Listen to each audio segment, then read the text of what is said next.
Ok. Uvandi wapi? Natangi na Batongo Irebu A7. Na wapi? Batongo Irebu A7. Irebu A7. Commune? Commune de Kalabo. Commune à Kalabo. Oui. Vous savez, ou bien dans la pesa même avocat. Dans la pesa d'avocat, ça. Voilà. Donc, on a besoin de même collectif. Ils sont là au Koya Simamoukier. Oui, merci.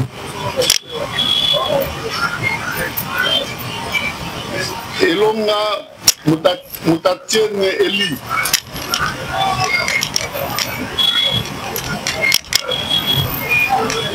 Oko Lobana Mounoni. Papa Mounoni, c'est qui soit français. On a Moko le pas français. Hein? Pas français. Et on a Moko. Ça va, c'est français. Ça va la France. Ok. Vous appelez comment? Je réponds au nom de Elonga Motatien Eli. Elonga Motatien Eli. Motatien Eli. Vous êtes né où?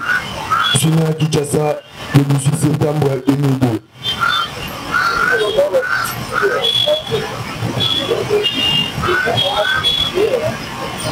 Le nom de votre père? Mon père s'appelle Elonga Dimatier. En vie, Moi en vie. Votre mère? Ma mère s'appelle Kwayangungu Clarisse. Elle est en vie, elle est décédée. Elle est en vie. Elle est en vie. Vous êtes originaire de quel village? Je suis originaire du province de Maïndombe, territoire, Koutou, chef-lieu fini.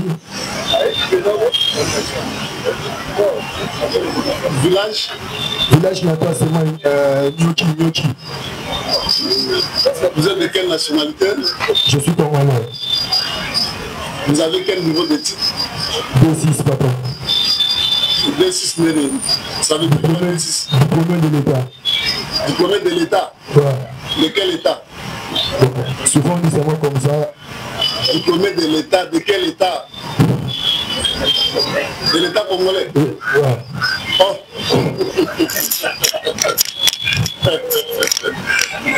Vous avez fait quelle option? Électricité générale. Ok. Profession? Profession.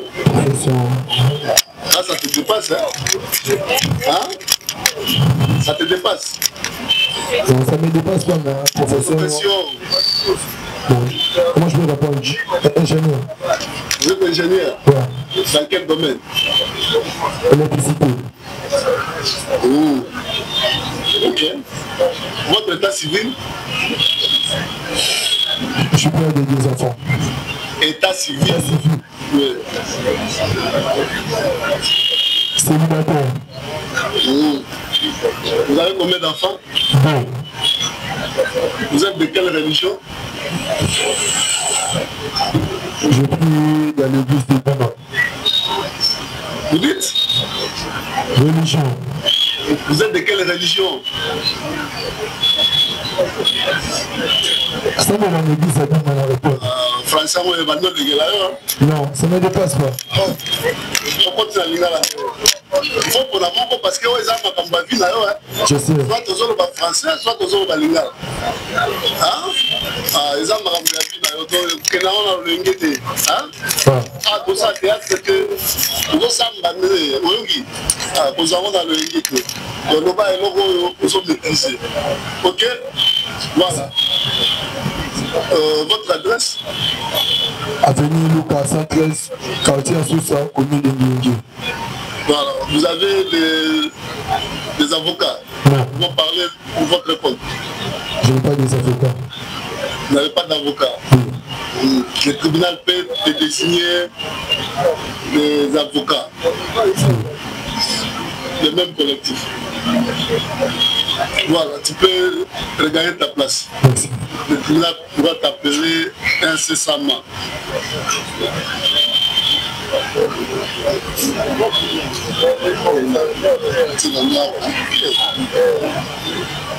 Tous à partout.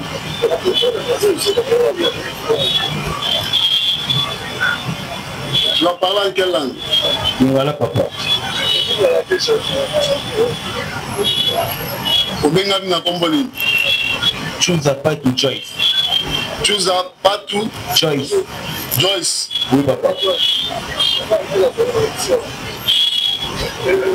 Obotami wapi? Kinshasa. Date. Le 19 décembre. Le 19 décembre 2002. 19 décembre 2002. Oui. Comment papa na yo? Eric Mwamba Chouza. Azali? Akufa. Comment maman na yo? Olga Mawete Pululu. Azali? Azali. Village na yo? Namulu bakabe akamwanga nchilengi. Village nde tozotuna. Batuni yo te soki uza ekolo nini. Mulu nini village mboka papa na yo. Amutambo jimayo. Kabe akamwanga. Na chilengi. Est-ce qu'au village? Wawande pia saiba wopeke. Uza mtu ya province nini?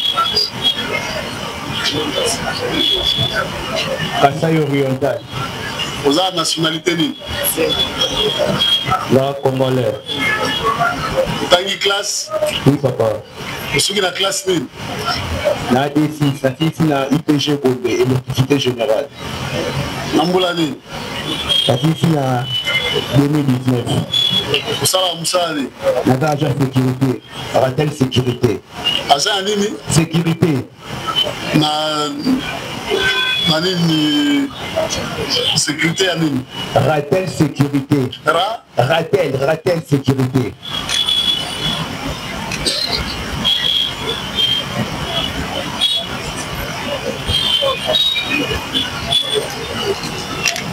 Obala? Nabala te. Obota?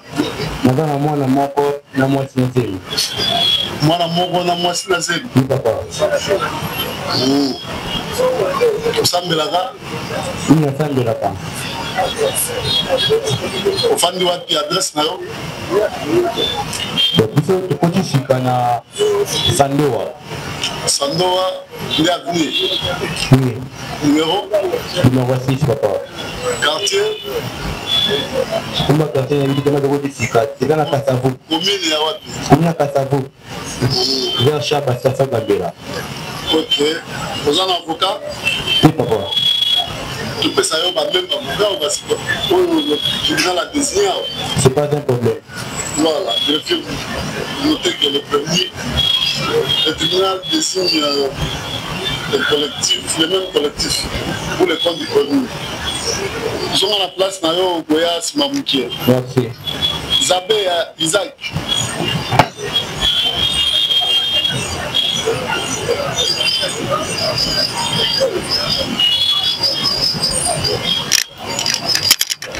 Oko samba na mnoni Lingala.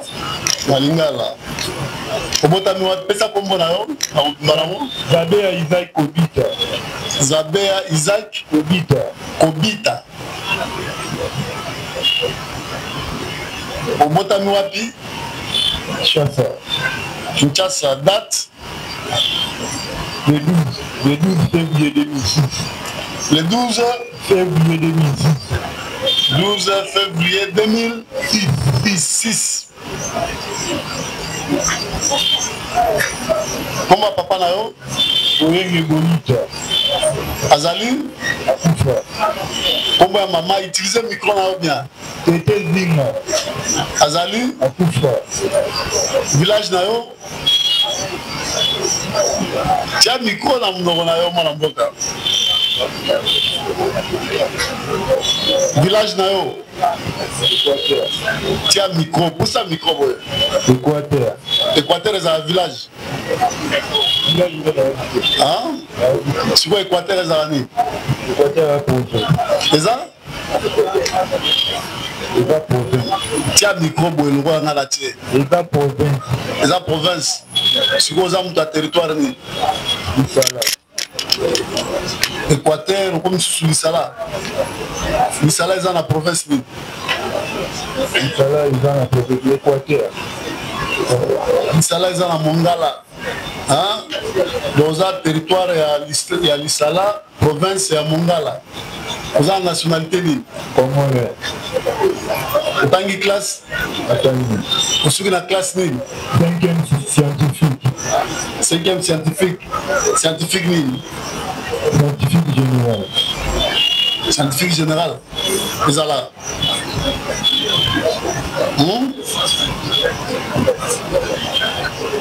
Isaac. Scientifique général ezala. Hein? Oui, bien, bon, on a la 5e scientifique général. Hein? Ok. Il y a une communication scientifique générale et à la tête. Pour ça, la moussane. Artiste et dessinateur. Pour ça? Artiste et dessinateur. Artiste et dessinateur. Au bala? Au bota? Au sambelara? Wapi? Chef Vincent de Paul. Wapi? Chef Vincent de Paul. Eza catholique, protestant? Catholique. Nini? Catholique. Ah, ok. Ofani wapi? Le collègue a fait sa vie. Le collègue? Numéro? 106. Quartier? Petit. Commune? Ngiringiri.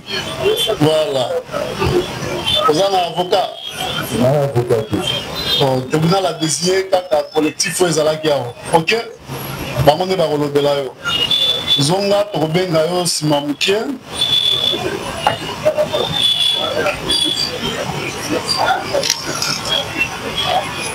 Keke Kungi Papi.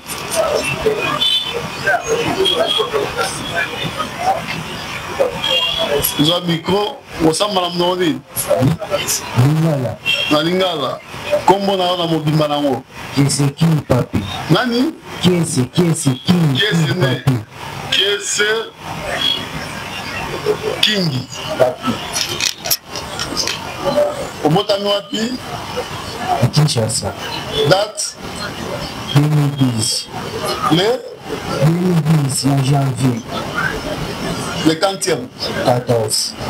Le 14 janvier 2010. Comment papa na yo? Finga ikatalai. Nani? Finga ikatalai papi. Azali? Ya kufa. Comment maman na yo? Nono Tumbakaniki. Nani? Nono Tumbakaniki. Azali? Asa. Village na yo? Village. Boka papa na yo? Bandundu. Territoire? Hein? Naibiti. Province? Maïndombe. Nationalité na yo? Na Congolais. Il faut le makasi. Na Congolais. Ozoloba na ozomba ni. Vous êtes Congolais? Tangi classe? Oui. Comme la classe ni? 6e primaire. 6e primaire. Pour soutien on a boulani. Et là il a dit 2020. 2020. Oui. 6e primaire. Ok. Pour ça la Moussani. 2020 on a autant à l'école ni. Sanza. Hein? Sanza. Les Alawa épée Sanza. Na Sanza à Mombele. À Mombele avenue. Dikoko. Numéro. Numéro épée Sanza. Ok. Pour ça la Moussani. Naza Pikachu. Pour ça? Pikachu. Nabeta brick. Nabeta brick. Mabenga bango banani. Pikachu. Fabricatier. Bricatier. Ozanani. Bricatier. Donc ils ont bricatier. Ok. Obala. Obota. Osambelara. Wapi. Vouvam. Nani? Ensemble à l'église à Vouvam. Église? Vouvam. Ils ont réveil protestant catholique. Église à quoi? Église à Papa Simon Kimba. Papa Simon Kimba. Non. Église des Noirs. Non. Vous vendez wapi? On va aller à Wagenia. Avenue Wagenia numéro 13. Quartier Yolo. Yolo nini? Yolo si. Commune de Kala. Vous avez molobel na yo avocat Zali. Le tribunal a appelé ça avocat. Donc tout de suite avocat oyo ba utai koleka hein? Vous êtes désigné ba on va molobela yo pe. OK? Merci. Voilà. Sala Maïndi.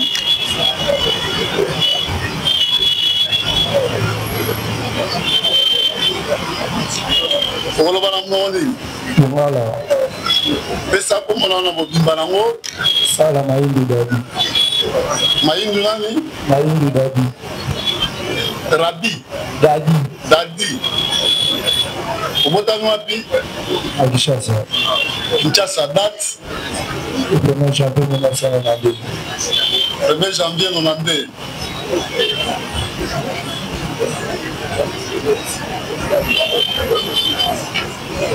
Comment papa na yo? Senga Mathieu. Nani? Senga Mathieu. Azali? Comment maman na yo? Itona de Jackie. Itona de Jackie. Azali? Village na yo? Kolofuma. Nani? Kolofuma. Secteur les annettes collectivité. Comment central? Territoire na ezali. Comment central? Territoire les annettes zone. Banzamala. Territoire à Mbazangu. Province na yo? Province. Olobi? Congo central. Nationalité na yo? Autant classe? Au la classe ni? En 6e primaire. 6e primaire. Au Sala Moussalani? Non, pas hauteur. Oza? Pas hauteur. Porter. Oh, porter ni? Ibitsa ba Kaosili na Baraka. Okit ça? Kaosili. Ah. Obala? Obota? Osambelaga? Osambelaga. Église de réveil. Adresse na yo vandi wapi? Avenue Matanga numéro 15. Avenue? Matanga numéro 15. Quartier Maboulou. Quartier Maboulou. Commune Makala. Commune à Makala. Ok. Vous avez un avocat? Non. Bon, tribunal a désigné même avocat au Baleka qui le soit. Hein? Bangonde va kolobela yo. Voilà, zonga tobenga yo simamuki. Kubedi.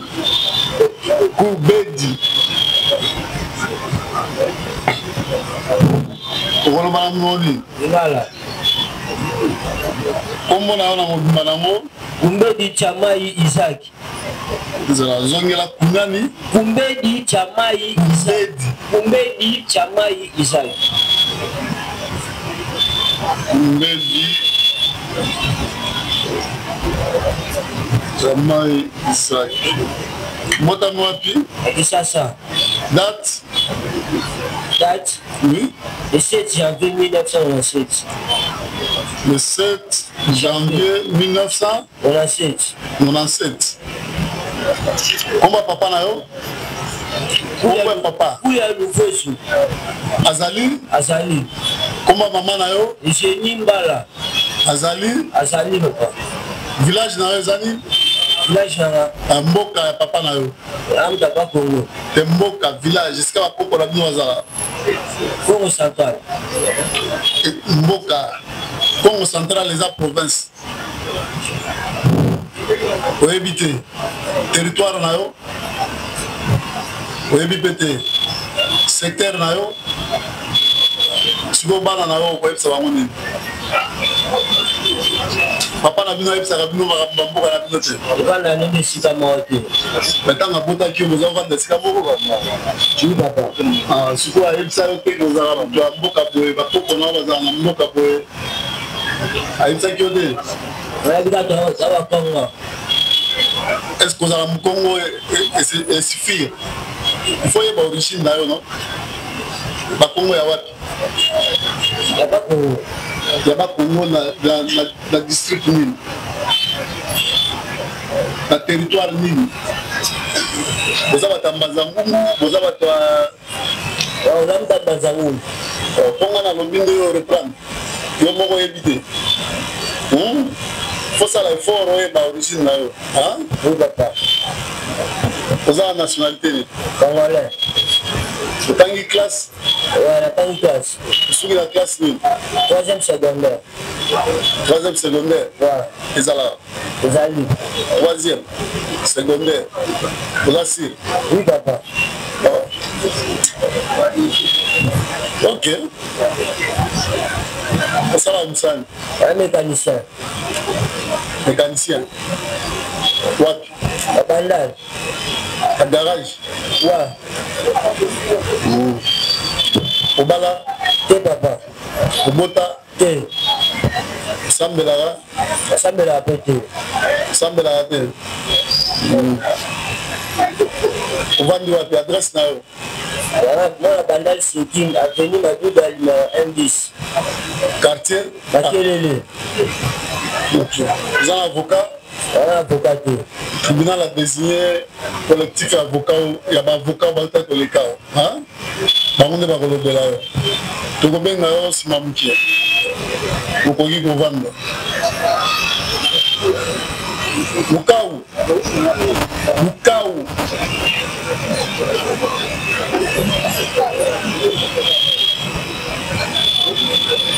Olo bala mwoni. Bingala. Kombo na ona mbalango. Mukaou ndiko merveille. Obota ndo wapi? Kisasa le 11 mois 1990. 11 mois 1990. Comment papa na yo? Mukaou Azali? Azali. Comment maman na yo? Bininga Matete. Azali? Akufa. Akufa. Village na yo, mboka papa na yo? Bombesi. Eza na secteur nini? Karatara. Katarak. Le secteur. Sur votre territoire eza nini? Territoire ya Luozi, territoire ya Mbazangungu, territoire ya Songololo. Oza mtu ya province ni Bombesi. Province. Province ya évité. Congo central les amis. Awana papa. Yangoana. Siku oyebaki te ndenge nini. Otangaki classe. Otangaki mwa moke na suki na 6e. 6e primaire. Oui papa. Osala mosali. Wana bela mituka na otankia. Obelelaka mutuka. Oui papa. Nde mosala. Babengaka yango nini? Mosala wana ya kobelela mutuka. Charge. Kocharge. Charge. Kocharge bakamion. Ok. Obala. Obala te. Obota. Obota. Bana boni. Bisat. Bisat. Oui. Ok. Sambela. Sambela la kubira pe. Adresse na yo? Molafa 46 bis. Molafa 46 bis. 46 bis. Quartier Kimbangu B. Kimbangu B. Commune Kala. Voilà, vous avez un avocat. Le tribunal a désigné même collectif d'avocats baléka qui a. Bango bako landela makambo na yo. Voilà, to kobenga aussi na mukie. Longa.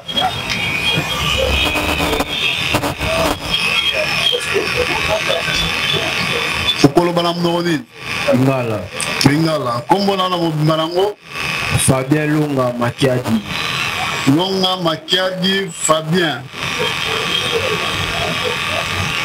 omotami wapi Bakongo Bakongo Bakongo ezalaka lisusu naotami na village ya Bakongo na Zongo Sine olobi Zongo Sine Zongo Sine Zongo Snel Zongo Sine na Bakongo Congo Central Nambola de 1999 1999 papa na okombo na nani Damimba Ilumengo nani Damimba Ilumengo azali kombo mama na yo Hélène Binganga azali village na yo Changa Sine eza na secteur nini secteur Alula territoire Kasangulu province na yo province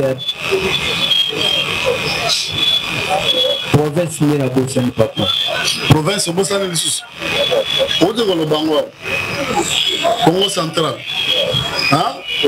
kanga yango obosana lisusu te merci papa oza nationalité nini nationalité na yo eza nini nationalité na yo navandaka Bakongo nationalité navandaka Bakongo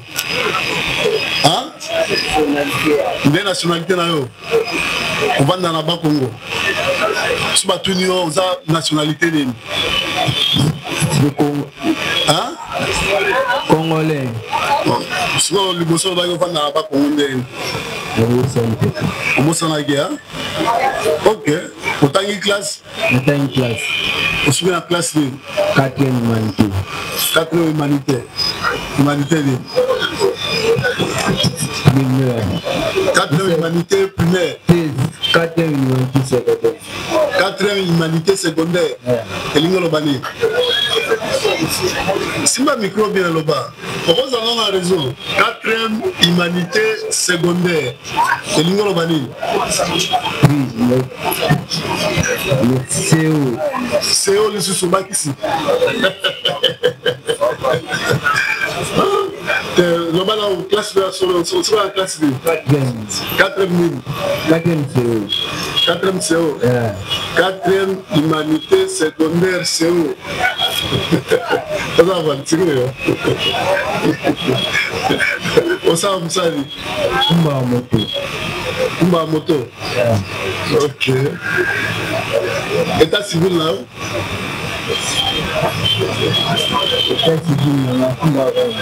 olobi état civil na yo kumba moto oyebi état civil elingi oloba nini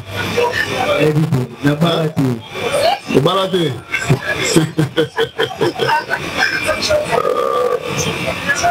ok osambelaka akibangisa ofandi wate adresse na yo aveni Kisantu numéro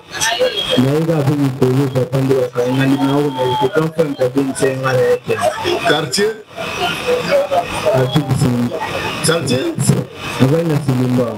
Vana Selembao. Ok, vous avez un avocat? Un avocat. Le tribunal a désigné qu'un même avocat peut pas le belayo. Voilà, donc Vanda, Tourbe, Nao, Simamouké.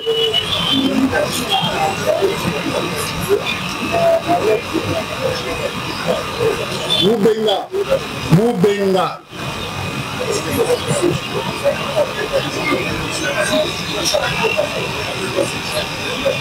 Moubenga osambala moni ngala kombo na yo na mobimba nango Moubenga Kabo Elvis.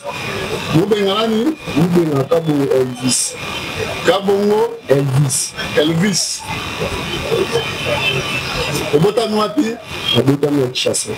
Na Kinshasa, date 1996. 1996. Kombo papa? Léopold Kaboulou. Nani? Léopold Kaboulou. Otangi classe? Sur la classe, oui. 4e secondaire. 4e? 4e finalité.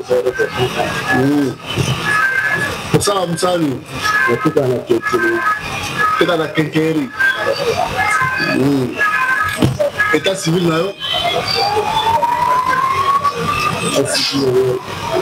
Célibataire. Célibataire? Oui. Dans la bonne? Oui, d'ailleurs. Ça me la watt. Comment les chauffeurs? Au Vandi watt.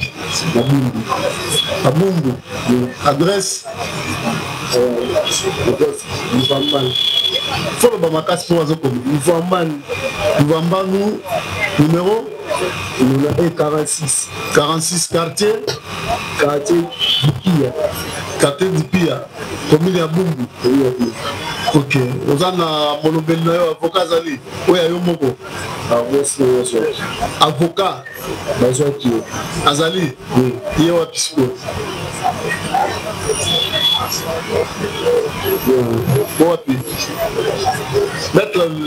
Faites acter votre comparaison pour le compte du produit.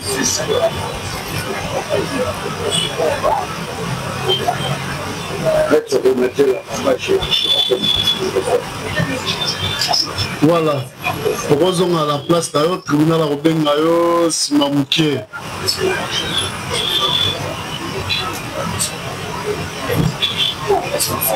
Ngemba. Ngemba. Legal Bosso.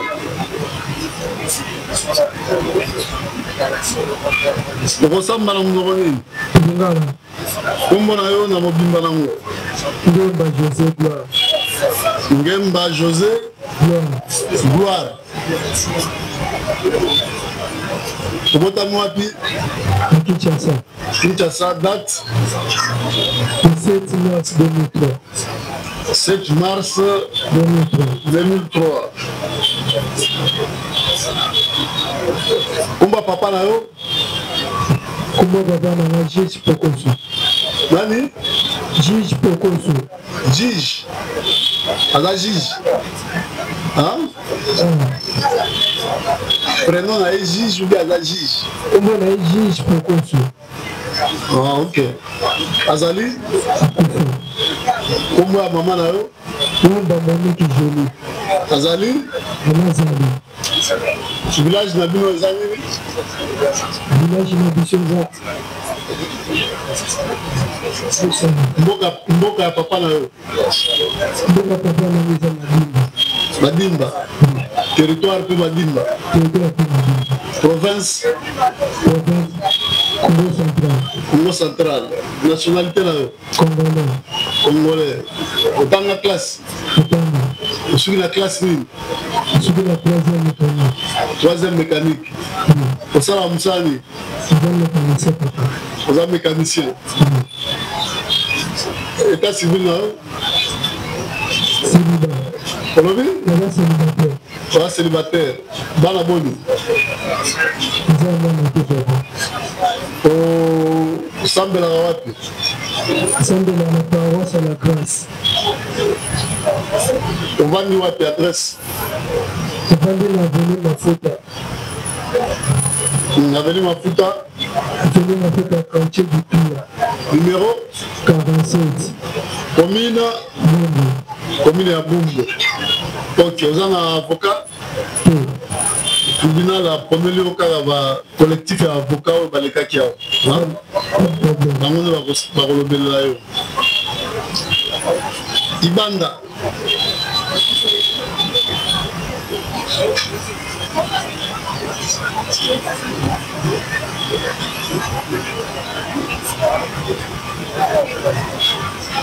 Ibanda oloba na mnoli. Ngala. Kombo na wana mobimba nango? Ibanda Patrice Chris. Ibanda Patrice. Patrice Chris. Chris. Oui. Obotami wapi? Kinshasa la commune ya Bumbu. Obotami na Kinshasa? La commune ya Bumbu. La commune ya Bumbu. Oui. Date? Le 3 février 2004. Comment papa na yo? Ibanda Mukwata Pichu. Azali? Azali.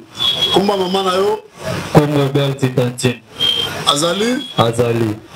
Village na yo? Mboka papa na yo? Et papa on est boté maintenant Mouyaka. Oza Mouyaka? Oui. Bayaka baza na province ni. Kwilu bien Kwango? Kwango. Kwango? Oui. Souvent la nationalité ni? Congolais. Autant classe? Oui. Sur la classe ni? 5e des humanités. Humanité ni? 5e des humanités papa. Humanité ni ni? Au salon mécanique. Mécanique ni? Général. Au salon Moussani? Mécanique et Canada na Gipwanza. État civil na yo? Célibataire. Bana boni?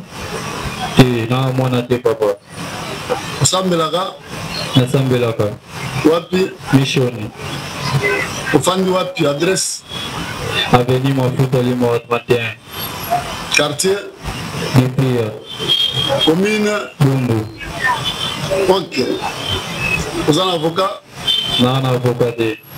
Le tribunal a désigné car même collectif et avocat ou les cas qui vous soient. Par contre, va pour le belé là. Merci papa. Ok. Mwamba. Prévenez Mwamba.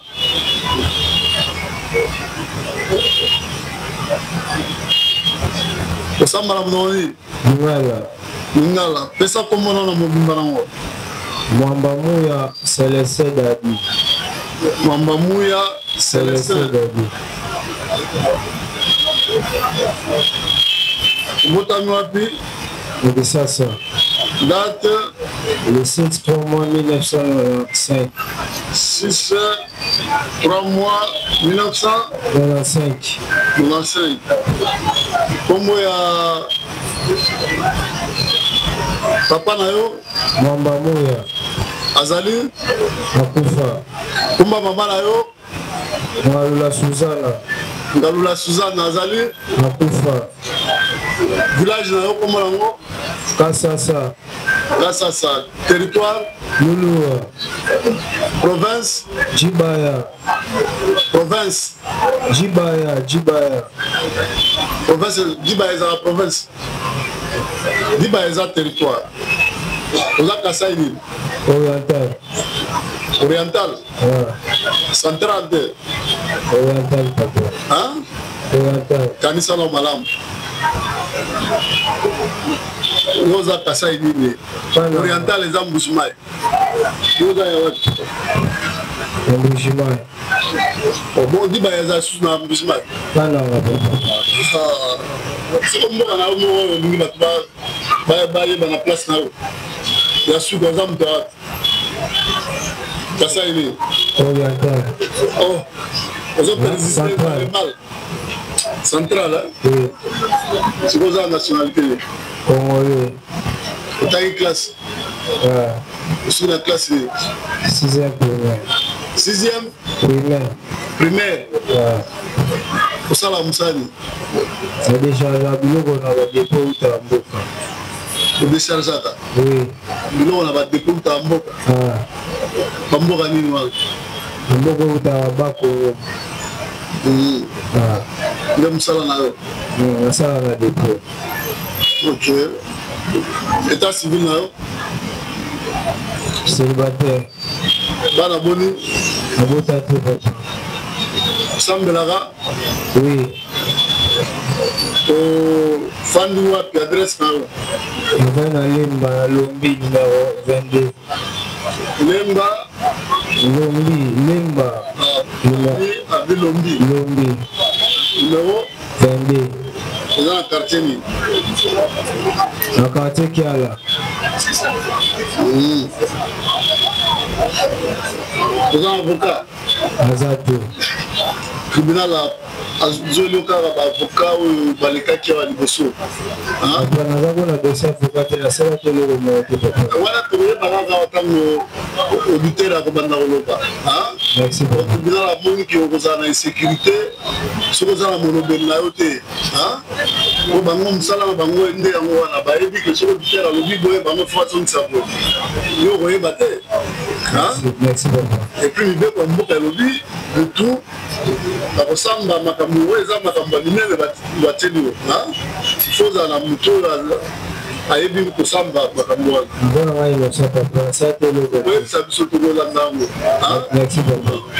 ok lelo babenga ngo nini province kala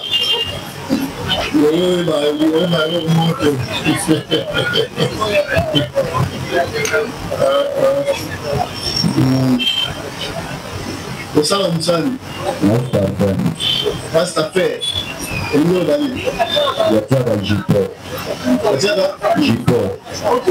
baplafon jipo nde mosala osala ok eta civil na yo célibataire bana boni namona te basianga na nzela basianga na nzela wana tolitanga nano ete po aputani te osambela wapi na catholique adresse na yo 148 Lukoso 148 Lukoso commune ya Bumbu sava oza na avocat oyo yo moko azali aza wapi po azoya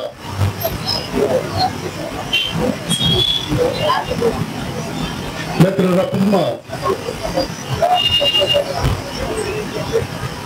mais soki ye aza te bamosusu baataki mpo na yo tribunal adésigné bamosusu wana voilà ende kovanda tokobenga yo sinamike Wembo Rashidi Monet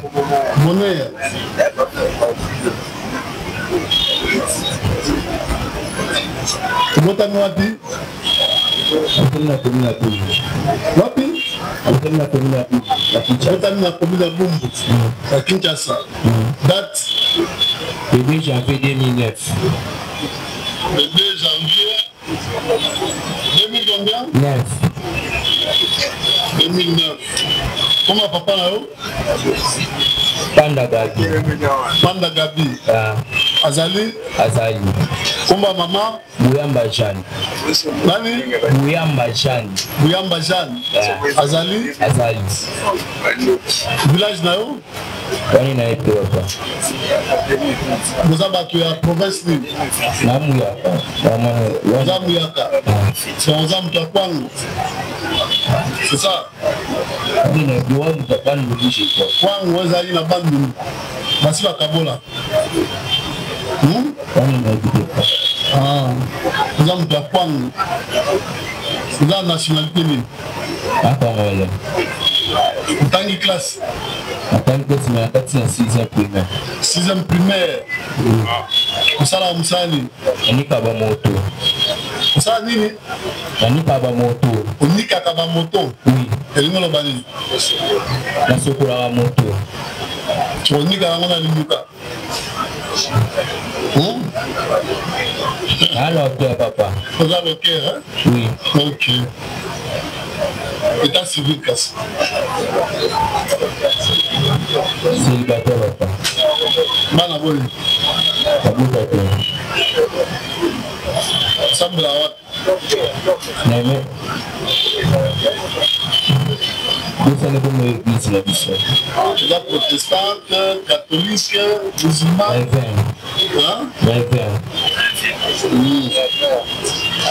On va nous appeler adresse la ville. La peine à Queen. Queen. Oui. Numéro 161. Quartier. Lukeni. Commune. De Bumbu. Commune à Bumbu. Oui. Ok. Vous avez un avocat? Oui, papa. Oui, à Yomoko. Oui. Azawapi.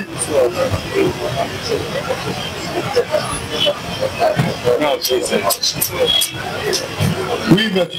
C'est à qui votre contribution.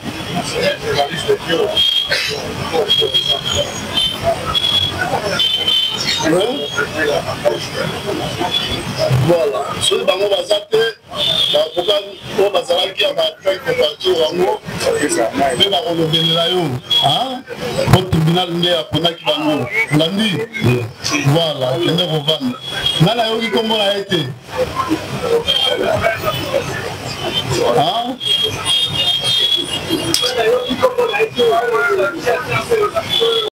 voilà okoloba na monoko nini mwana mboka loba bien na micro kombo na yo nani Mujangu Sokami Jérémy.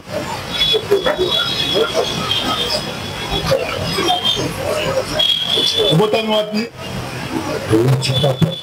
Achikapa date le 25 octobre 1957. On voit papa là-haut Georges Couture. Faut le battre bien, utiliser le micro à la balade pour la combat. Georges Couture. Azali? Oui. Comment maman là-haut? Ndamba Hélène Kalamba. Azali? Oui. Village là-haut? Village Dumbelenge, territoire Nini Nubi, province Kassai Central. Nationalité là congolaise. Autant classe? Oui. Pour suivre la classe nini? Bien sûr, licencié en SPA, chef politique administratif. Licencié en SPA. Oui. Université pédagogique nationale autrement dit Italie. Année académique 2014-2015. Oui. Ok. Profession. Je suis ancien administrateur. Profession policière. Grade là-haut. Brigadier chef.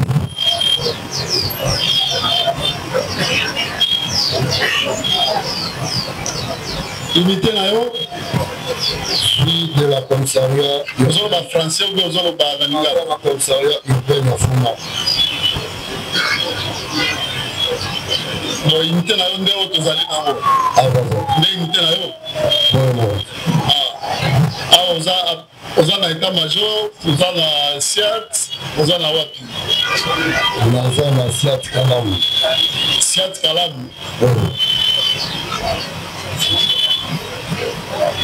Fonction là-haut? Gradé d'élite, là où je suis. Gradé d'élite et SIAT Kalam. On m'appelle chaud Lébi. Quoi chaud? Lébi. Vous allez la retenir. Quartier Timbaoubé, sur 11e rue. Ok. Numéro matricule là-haut? 11 987 61 347 000. Où ça va, c'est dans la avec le temps, là, tu capes. On appelle ça la cellule. Shit cap de Makambo. Kamboulani 2001. Vous en avez brevet à Moussala à la police? À Ouazan. Vous en avez brevet? À Ouazan. Brevet Nini? On a brevet à Souka. Vous en avez Moussala à la police? Brevet à Souka. Les armes dans le musée de Tchokan, les Souka, les francophones. État civil là, marié. Comment moi c'est là? Donat Tchidibi Chaouma. Ils ont dit là? Donat Tchidibi Chaouma. Dans la monnaie? 7 enfants, tu parles de 7 enfants. Au centre de la Haute, la catholique. Adresse là-haut? Dans un avenue Révolution, 151 10, quartier Salamamba, commune de Valiola. Ok. Vous avez un avocat? Non. Tribunal pression, même avocat ou l'avocat qui a na mundu la policier, bon qui non, il perd le belayo. Voilà. okoki kozonga na place na yo okontinue awa nani ayokai kombola ete toute une liste de victimes des atrocités incidemment prévenues que nous avions dénommées comme victimes. La liste des victimes, elles sont une quarantaine, Monsieur le Président. Nous allons vous déposer cette liste ou ces listes juste après, Monsieur le Président. Voilà ce que nous avions comme préalable, nous avions dit. Merci de la loi. Du côté de la défense, nous espérons que vous êtes organisés et vous allez prendre la parole en respectant la présidence. Voilà. Vous voulez faire acter votre compassion. Allez-y. Oui, merci de votre temps. Je vais mettre Camilla Mouyabou. Nous sommes au cas où la compassion. Oui, allez-y. Ici, c'est maître Etienne Jonathan. Je suis avocat au barreau de la cour d'appel de l'État. Merci. Qui d'autre pour la compassion?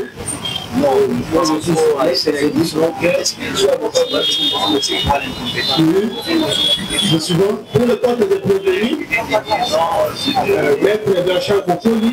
Mais, et on vous demande, Monsieur le Président, de donner du crédit à ça, Monsieur le Président, en disant non, vous n'allez pas faire foi à l'air argumentaire, Monsieur le Président, pour toutes ces raisons que nous venons d'avancer, Monsieur le Président.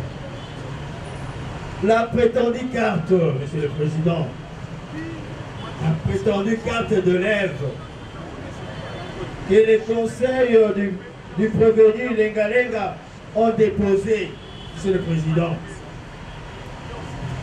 Et elle est illisible, Monsieur le Président. On ne sait même pas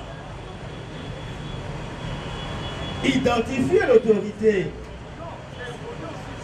de l'école, de cet institut, de cette école qu'il a établi, Monsieur le Président.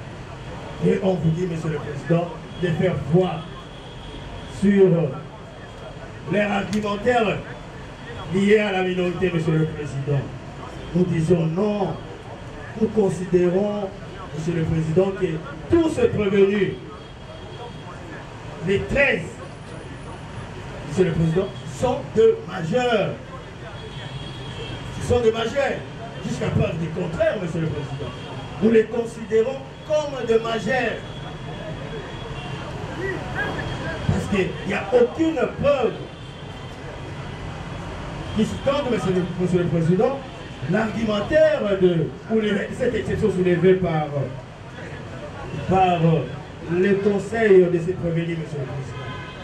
Aussi, Monsieur le Président, les actes, ce qu'ils ont commis comme actes, Monsieur le Président, ne relèvent pas des mineurs, Monsieur le Président.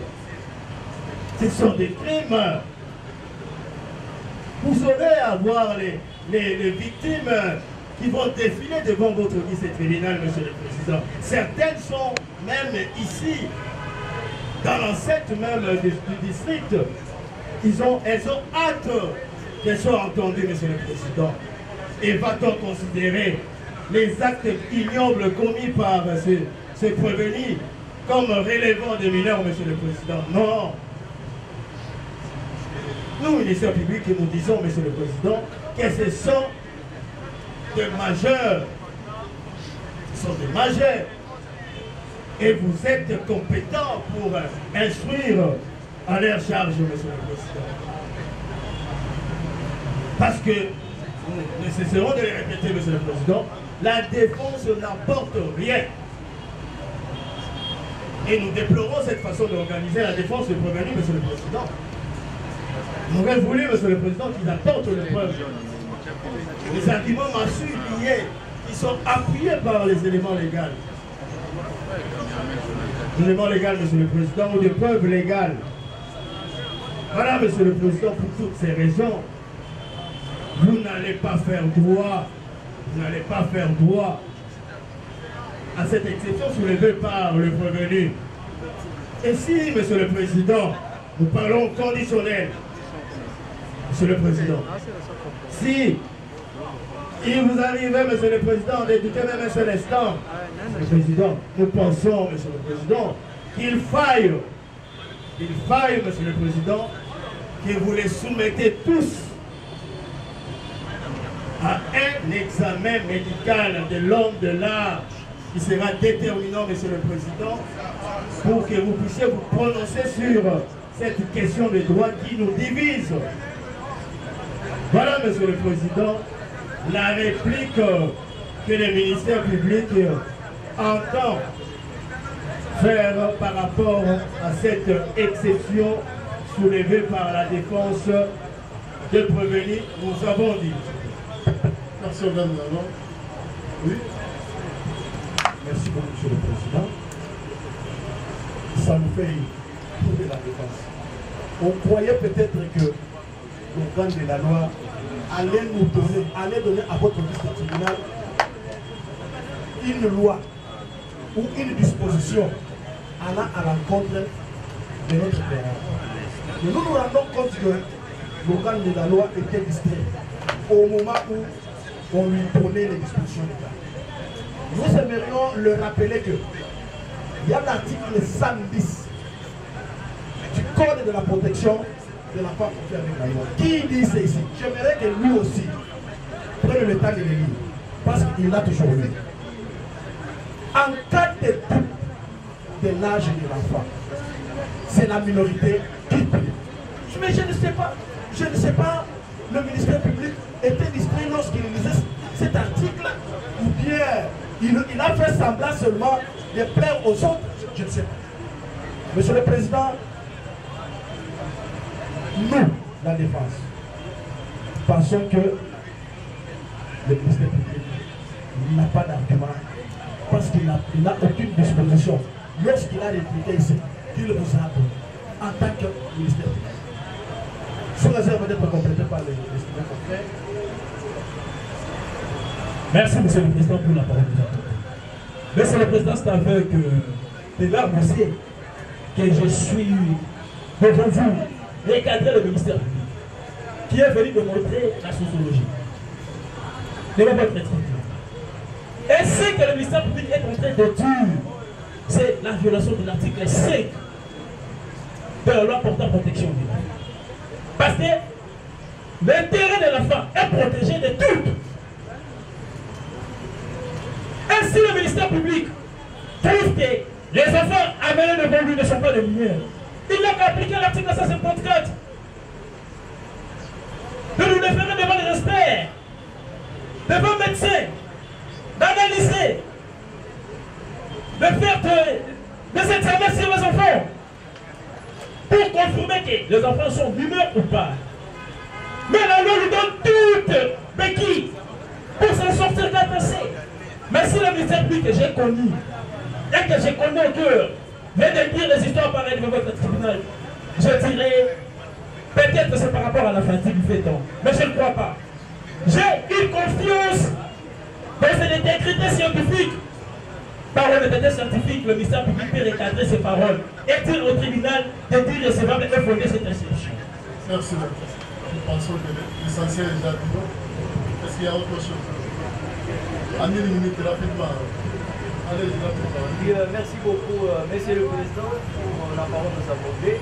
Monsieur le Président, vous allez constater qu'en matière de minorité d'âge, le ministère public ne peut pas faire la confusion entre la matière civile, le droit civil et le droit par rapport à matière de minorité d'âge. En matière civile, Monsieur le Président, dans le ministère public vous dit qu'il faut qu'il y ait une preuve qui atteste que non, ces prévenus sont des mineurs. Il se réfère à l'article 72 du Code de la famille. Mais en matière de la minorité, Monsieur le Président, il y a des jurisprudences abondantes, Monsieur le Président, qui disent que la preuve de la minorité peut être apportée par tous les moyens des droits, Monsieur le Président. À défaut d'un examen d'expertise médicale, à défaut un acte de naissance établi par un officier de l'état civil, tel que prévu par l'article 72 du Code de la famille, mais en matière de la minorité, des jurisprudences abondantes, Monsieur le Président, on dit que la minorité peut être apportée par tous les moyens des droits. Monsieur le Président, même par une carte d'élève, même par un témoignage d'un parent, Monsieur le Président, ça fait quoi pour prouver que non, le prévenu est mineur. Même par un bulletin de l'école primaire, Monsieur le Président, ça prouve, c'est un moyen de preuve pour attester que non, il y a minorité d'âge, Monsieur le Président. À ce stade, Monsieur le Président, vous allez constater que le ministère public, en tant que l'organe de la loi, Monsieur le Président, ne peut pas faire une confusion entre la matière civile et la matière de la minorité, Monsieur le Président, qui est une matière spéciale, Monsieur le Président. La matière pénale, Monsieur le Président, la preuve est libre, Monsieur le Président. Et la charge de la preuve fait que celui qui conteste une preuve produite, celle qui est la carte qui est devant la table du ministère public, c'est à lui de nous apporter une preuve contraire, Monsieur le Président. À ce stade, Monsieur le Président, vous allez vous baser sur l'article 110, Monsieur le Président, parce que c'est le ministère public qui est la partie poursuivante. C'est pourquoi en matière pénale on dit si la partie accusante n'est pas en mesure d'apporter la preuve, Monsieur le Président, de tout nous devons profiter à l'accusé. Merci. Qui lui aurait au Monsieur le Président. Merci. C'est ça de Monsieur le Président. Vous allez constater que tous ces moyens produits par le ministère public, vous allez les déclarer recevables mais non fondés, Monsieur le Président, parce qu'ils n'ont aucun soubassement, Monsieur le Président, et ça sera la bonne justice. Et surtout que vous êtes un tribunal agrégé, Monsieur. Merci. Oui, Monsieur le Président, nous voulons répliquer brièvement, parce qu'ils insistent sur cette carte. La carte va renseigner beaucoup de choses. Là, on nous présente un carton.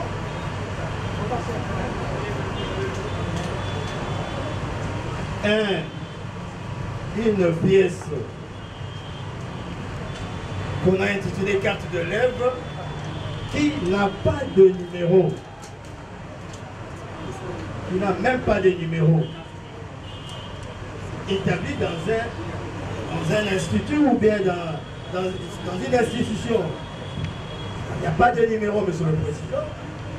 Aussi, l'école dont on fait mention sur cette carte, prétendue carte d'élève, on ne voit même pas l'adresse. L'adresse n'y est pas.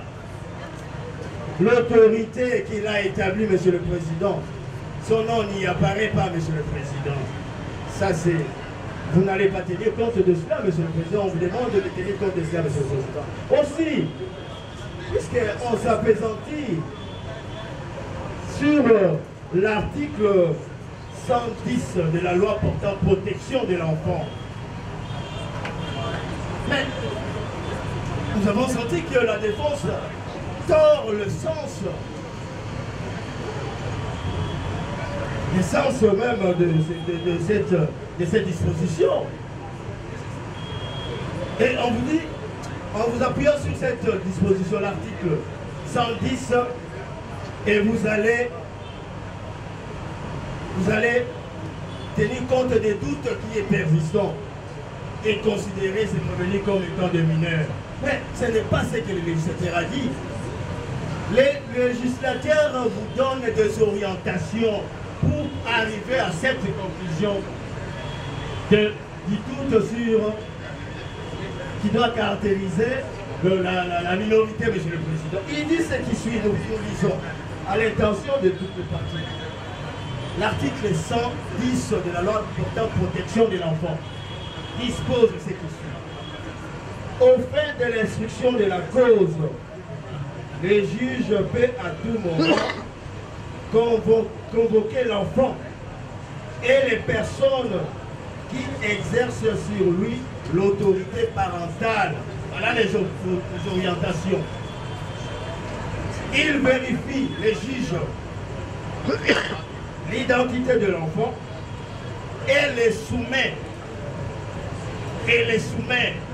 si léché, à une visite médicale portant sur son état physique et mental.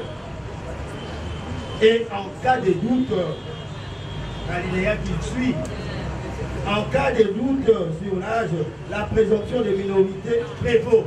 Donc, il y a tout un schéma, Monsieur le Président, que vous devez suivre pour arriver à la conclusion du doute qui serait. Et vous pouvez retenir, Monsieur le Président, avez-vous convoqué les parents, les avez-vous soumis à une visite médicale auprès d'un homme de l'art, Monsieur le Président, pour que vous parveniez à cette conclusion. Voilà, Monsieur le Président, vous n'allez pas tenir compte de cette interprétation erronée, Monsieur le Président, faite par les collectifs de la défense et des prévenus. Parce qu'on a tordu le sens même. Et nous ne pensons pas que vous, étant un juge aguerri, Monsieur le Président, vous ne vous laisserez pas entraîner par cette interprétation erronée, Monsieur le Président. Nous avons... Merci. En dernier. Passez le... En dernier. Merci, Monsieur le Président, pour la parole.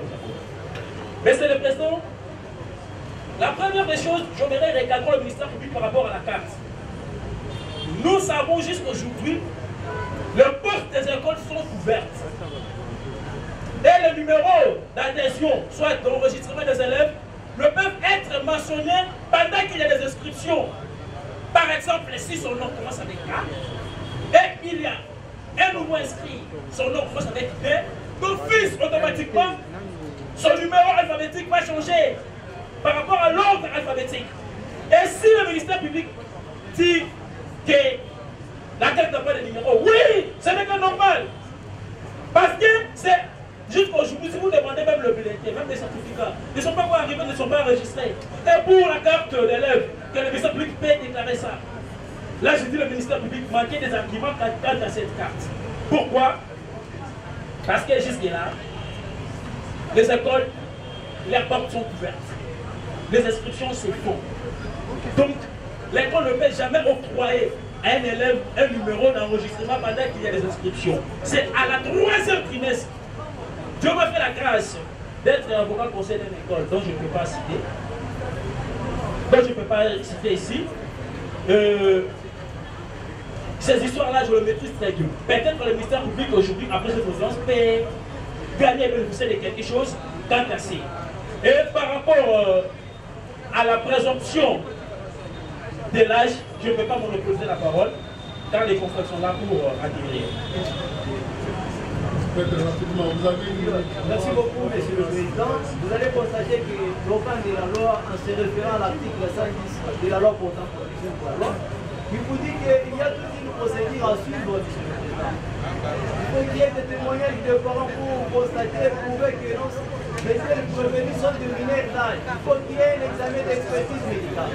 Monsieur le Président, vous allez constater que nous sommes en matière de flagrance, Monsieur le Président, et que pendant cette audience, Monsieur le Président, les parents de ces prévenus présumés mineurs d'âge, Monsieur le Président, ne pourront pas même comparaître devant votre juge tribunal pour constater ou prouver que non, ce sont des mineurs d'âge. Mais c'est ça, Monsieur le Président, et surtout que nous sommes en matière de flagrance, Monsieur le Président, vous allez constater qu'il se crée déjà les doutes qui doivent donc vous profiter à se prévenir pour leur déférer devant leur juge naturel.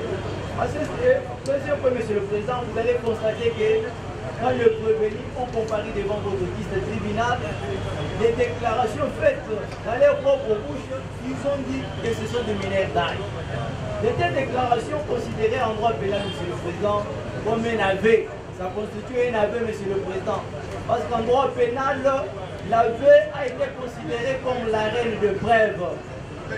Ultimement, la règle de preuve qui consistait à vous rassurer en tant que juge à défendre votre intime conviction, Monsieur le Président. À ce stade, Monsieur le Président, pour citer Monsieur le Président, vous allez constater il s'impose devant votre liste tribunal l'exception des déclinatoires des compétences, Monsieur le Président, qui vous permet de vous dessaisir et de renvoyer ce prévenu devant les juges naturels, Monsieur le Président.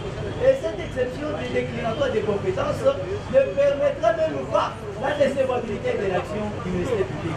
Pour une bonne administration de la justice, nous avons dit, Monsieur le Président. Merci, maître. Voilà, après ce débat, l'observation des partis, voici la position du tribunal par rapport à cette question soulevée par la défense de prévenir. Le tribunal fait savoir que cette question liée à la compétence personnelle du tribunal n'a rien à voir avec un mémoire unique.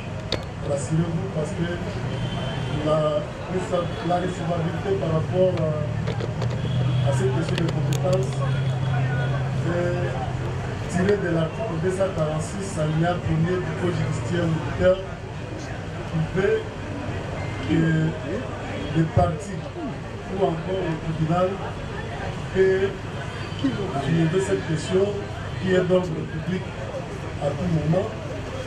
Et ici, c'est sur déclinatoire que les partis ont eu à soulever cette question liée à la compétence du tribunal, ce qui veut dire que le mémoire unique est exclu, parce que le législateur lui-même ne prévoit pas une forme pour soulever ce moyen qui est d'ordre public. Et que le tribunal fait savoir que lors de l'identification des prévenus, il y a 16 prévenus qui ont allégué qu'ils avaient moins de 18 ans. Ils avaient moins de 18 ans et leur conseil a saisi cette opportunité pour introduire cette requête-là, sollicitant du tribunal de décliner sa compétence personnelle à l'égard de ce prévenu-là. Et c'est sur base des articles 114 du Code judiciaire militaire, l'article 19 de la Constitution, les articles 98, 99, 110 de la loi portant protection de l'enfant. Le ministère public, dans ses répliques, considère que ce tribunal est compétent et qu'il ne suivra pas la voie telle que présentée par la défense, en ce sens que cette défense-là, Rena Parole, n'a pas apporté des éléments de preuve qui attestent que leurs clients ont moins de 18 ans. Et demande à ce que le tribunal puisse se déclarer compétent à l'extrême, que le tribunal puisse ordonner l'expertise médicale. Le tribunal, après examen des moyens soulevés, son âge, n'apporte pas d'éléments qui attestent qu'il a moins de 18 ans. Ce qui fait que le tribunal, étant donné qu'il s'agit d'une procédure en matière de flagrance, ne sait pas croire comme ça que ces prévenus ont moins de 18 ans, parce qu'on a vu des prévenus ici, quand vous les regardez, hein, ils ne reflètent pas cet âge avancé, pareil. Voilà pourquoi le tribunal va se baser sur l'article 167 infini du Code pénal ordinaire livre 2e pour ordonner l'expertise médicale, hein, en ce qui concerne les 16 prévenus ici. Et à Lenga, Kasongo, Kiese, Mupeku, Nseke, Musak, Kusukula, Baseya, Nzai, ya Mapela, Gindu,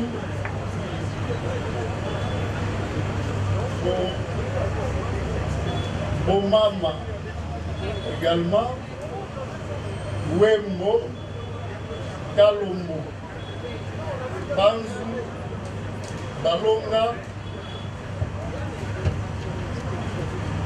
Balonga, ainsi que Badibanga, Bilumbu Joël, hein, pour que les médecins puissent nous donner leur âge approximatif, parce que le tribunal dit qu'on ne peut pas faire l'application de l'article 110 de la loi portant protection de l'enfant, car ici là, nous sommes en matière répressive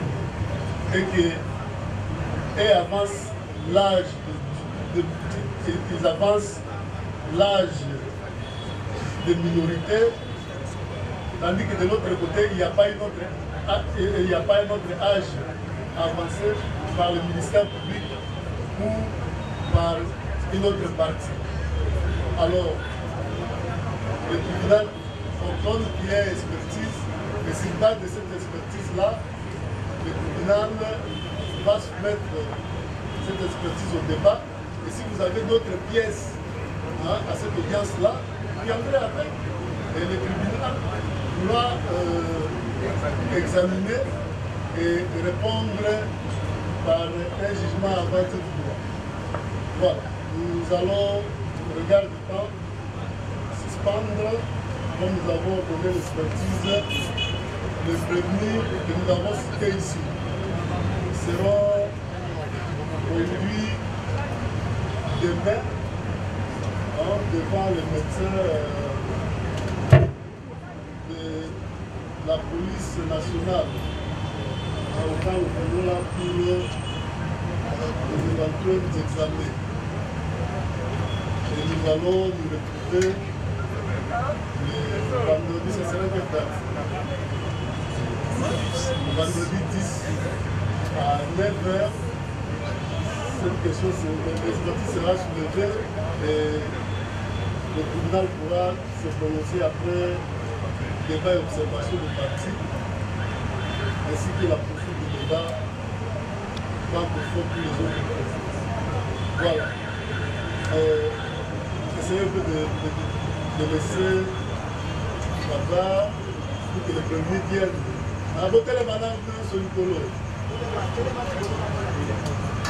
Tribunal la logique boye.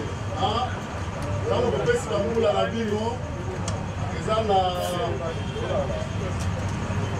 la prévenu 16 autres types de temps, la lenga, Kasongo, Kiese Kingi.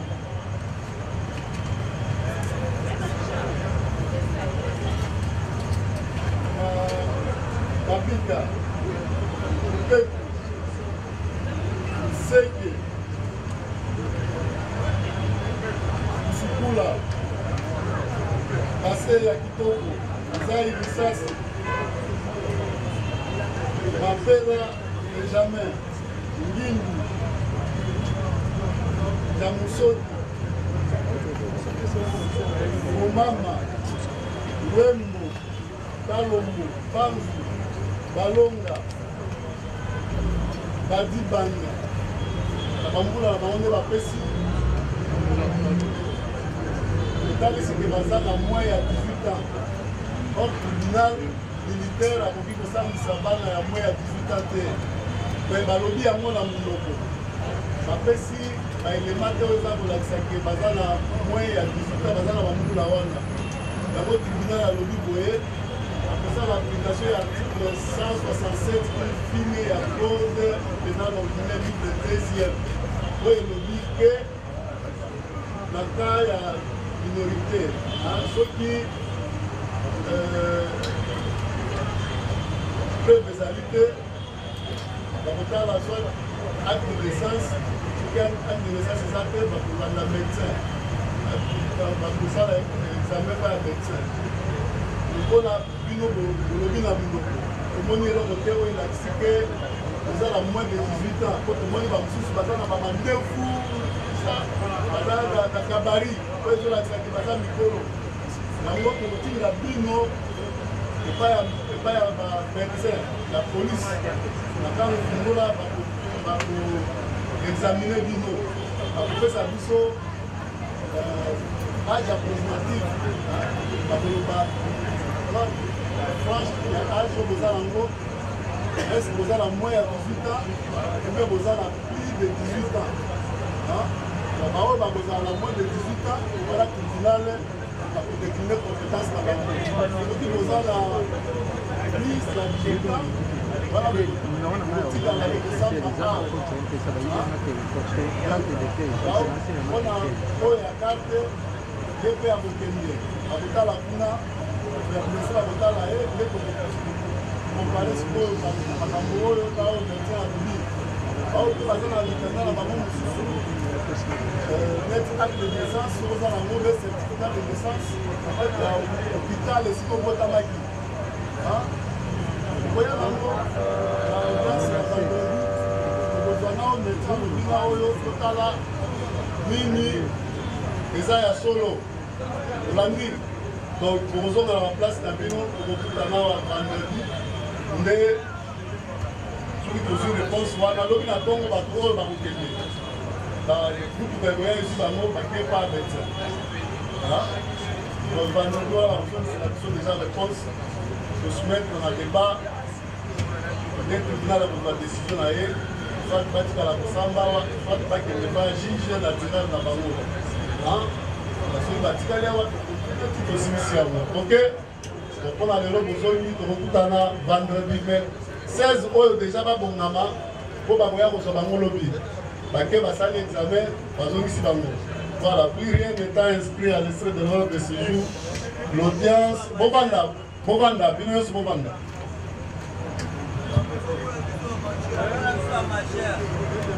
Vendredi, on a la majeure pour ça vendredi. Au Bango vendredi. Plus rien n'étant inscrit à l'essai de l'ordre de ce jour, l'audience est suspendue et reprendra le vendredi à 9h en semaine libre. Tribunal militaire.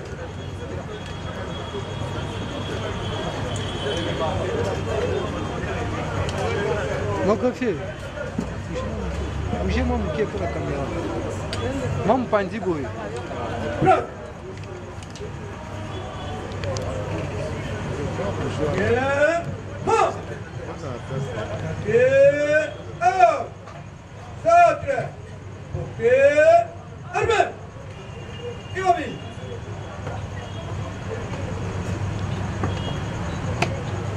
Mais c'est le président du tribunal militaire des camisons qui casse sa pompe.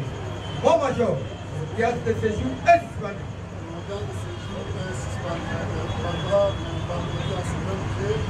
Les permis sont remis à la disposition du ministère public. Armes, pompiers, repos. Pardon, major.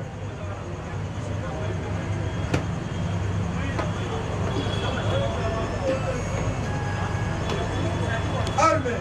Oh, pied. Repos. Africa cool, et abena cool, Africa cool, abena cool, le quoi cool ma topi. Après toujours, après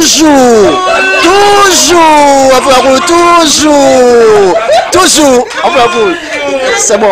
Et ça chaîne est bien, et puis vous êtes très rapide.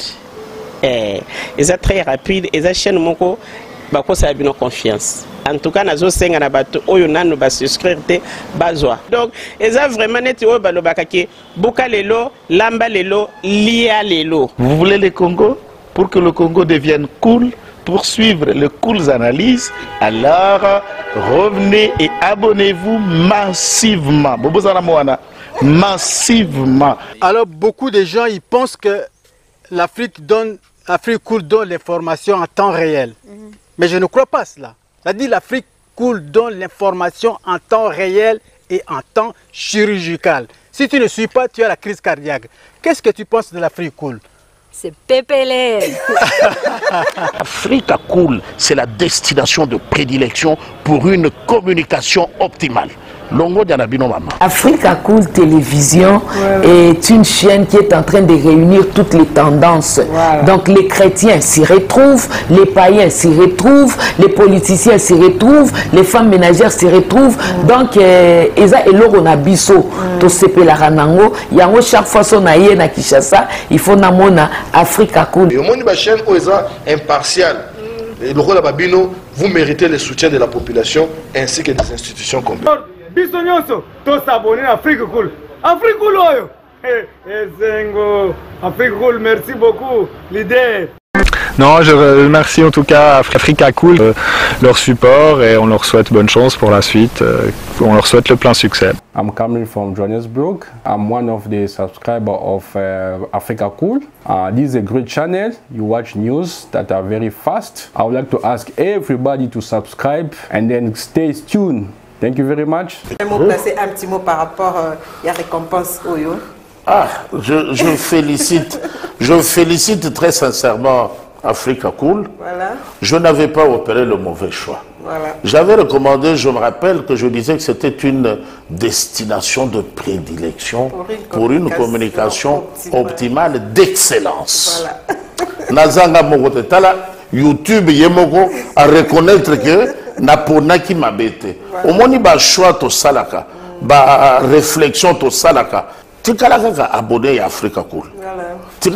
Comme ça, tu partages. Bravo Africa Cool. Merci beaucoup. Bravo Bino. Mutubo s'abonner parce que trophée Ezali à Bino, voilà. Ezali partagé. Voilà. Moi, je me sens aussi copropriétaire. Il y a prix Oyo. Voilà. Bravo Africa Cool. Merci beaucoup. Toujours.